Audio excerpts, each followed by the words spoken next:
Bonjour chers élèves, j'espère que vous allez bien.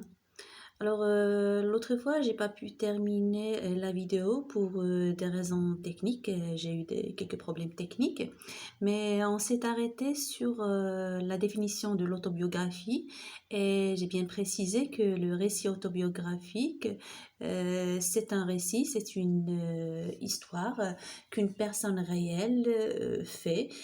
Autrement dit, c'est l'histoire de l'auteur lui-même. L'auteur décide à une certaine époque de sa vie, de raconter son existence, sa vie antérieure. Et pour ce, il utilise le jeu qui réfère à la fois à l'auteur, au narrateur et au personnage principal. Dans le récit autobiographique, l'autobiographe s'engage à raconter tout à son lecteur. C'est ce qu'on appelle le pacte autobiographique. Il s'engage à raconter même les événements peu désagréables qu'il a pu vivre durant son existence. Le récit autobiographique se caractérise par l'emploi de l'imparfait, du passé simple et aussi par l'emploi du présent, d'énonciation. Pourquoi? Parce qu'à un moment donné, on a l'intervention de l'auteur adulte, bien du narrateur adulte, qui intervient dans le récit pour commenter, pour justifier certaines choses. Voilà. Maintenant, durant cette séance, on va passer au roman autobiographique. Qu'est-ce qu'un roman autobiographique? Comme son nom l'indique, on a déjà une part fictive, imaginaire dans ce texte-là et une part autobiographique. Ça veut dire que le roman autobiographique est un récit qui tient de l'autobiographie. Ça veut dire on va trouver des événements plutôt vécus réellement par l'auteur lui-même et d'autres événements qui ont été inventés, qui sont juste le fruit de l'imagination de l'auteur. C'est pour cela qu'on parle de roman autobiographique. Vous allez me dire pourquoi certains auteurs préfèrent rédiger un roman autobiographique au lieu de rédiger un récit autobiographique. La réponse est simple, c'est que parfois les écrivains ne veulent pas tout raconter, ne veulent pas tout révéler à leur lectorat, ou plutôt voilà, leurs lecteurs. Du coup, ils préfèrent se réfugier dans l'imagination, dans la fiction.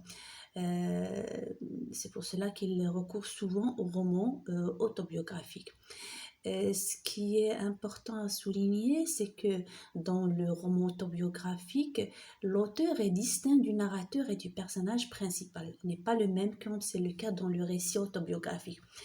Pour cette raison qu'on dit que La boîte à merveilles, c'est un roman autobiographique. Déjà, la première différence qui saute aux yeux, c'est que l'auteur de La boîte à merveilles s'appelle Ahmad Sfarewi, tandis que le narrateur et le personnage principal du roman s'appelle Sidi Mohamed.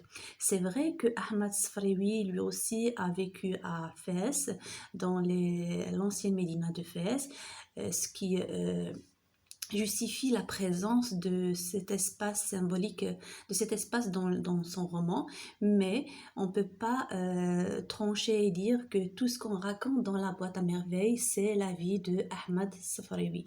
Parce que il y a des événements, il y a voilà, des événements qui sont fictifs, des faits qui sont imaginaires, qui n'ont pas été réellement par Ahmad Safarewi. Voilà en ce qui concerne ces différences entre le roman autobiographique et le récit autobiographique. Ce qu'il faut retenir de ces deux définitions, c'est que normalement dans l'autobiographie, on parle des événements réels vécus par l'auteur lui-même. Alors que dans le roman autobiographique, on a un mélange des deux. Tantôt, on a des événements réels qui ont été vécus par l'auteur, tantôt les événements narrés, relatés sont des événements et des faits fictifs et imaginaires. Maintenant, on va passer à la phase suivante qu'on va consacrer à la biographie d'Ahmad Safarewi. Ahmad Safarewi, comme vous voyez sur la photo, c'est le monsieur à la pipe. C'est un écrivain marocain. Il est né en 1915 et il s'est éteint en 2004. Alors, sans entrer dans le détail, Ahmed Safarewi Lui aussi, il est né à Fès, dans l'ancienne Médina de Fès. Il est considéré comme l'initiateur de la littérature marocaine d'expression française. Ça veut dire quoi l'initiateur? C'était parmi les premiers écrivains qui ont rédigé des textes en français. Outre la boîte à merveilles, Ahmad Sfaraoui a écrit également d'autres romans. Je cite à titre d'exemple Le Chapelet d'ombre, La maison de servitude, Le jardin des sortilèges. Alors le jour de l'examen, lorsqu'on va vous donner le fameux tableau, on vous propose de dire le nom de l'œuvre. Alors l'œuvre objet de notre analyse durant ce module, c'est la boîte à merveilles. On vous demande quel est le genre de l'œuvre. Il s'agit d'un roman autobiographique, non pas d'un récit autobiographique. Je souligne un roman autobiographique. Qui en est l'écrivain, c'est Ahmad Safraoui. On peut vous demander la date de naissance et de décès. Alors, vous dites il est né en 1915 et il est mort en 2004. On peut vous demander également le siècle ou bien l'époque. Et là, vous n'êtes pas obligé de préciser la date exacte, mais vous dites c'est le 20e siècle. Le roman a été écrit au 20e siècle. Parfois, on peut vous demander de citer quelques œuvres écrites par l'écrivain outre l'œuvre au programme. Et pour Ahmad Sfraoui, vous pouvez dire, à part La boîte à merveilles, il a écrit Le chapelet d'ombre, La maison de servitude, Le jardin des sortilèges. Voilà. Cette séance qui a été consacrée aux activités augurales prend fin ici. La vidéo prochaine, je vais la consacrer à à l'étude de l'incipit du roman La boîte à merveilles d'Ahmad Sfraoui.